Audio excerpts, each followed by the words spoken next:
এইটা আবার বলতে হয় নাকি? আজ 20 বছর ধরে লাশ দাফন করি। এই পর্যন্ত যত লাশ দাফন করছি তার বেশিরভাগ ওই কুপায় আমার লাশ। মতি, শাহাবুদ্দিন ভাই ঠিকই বলছে। এ পর্যন্ত যত লাশ আমরা দাফন করছি বেশিরভাগই কুপায় হত্যা করা লাশ। কারো গলা কাটা, কারো বুকের মধ্যে ছুরি ঢোকানোর দাগ, আবার কারো কারো হাত পা শরীর থেকে আলাদা করা থাকে।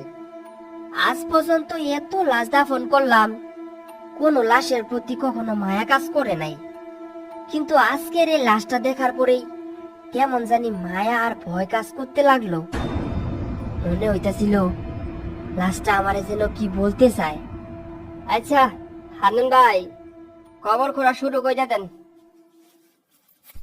হান্নান মিয়া কবর করতে শুরু করলেন। মতি নানান কাজে সাহায্য করতে লাগলেন কবর খোঁড়ায়। শাহাবুদ্দিন একটু তফাতে এসে পকেট থেকে দেশলাই আর একটা সিগারেট বের করলেন।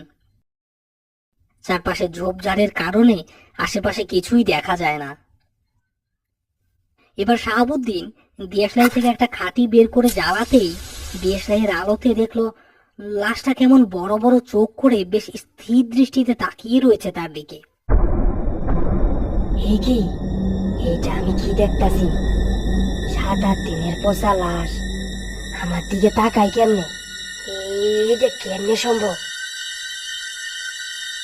শাহাবুদ্দিন বেশ কৌতূহলী চোখে তাকিয়ে একটু এগিয়ে লাশটার গায়ে হাত দেবে, অমনি মতি বলে উঠল, শাহাবুদ্দিন ভাই, কবর খোঁড়া শেষ, লাশ ধরেন, কবরে নামাই।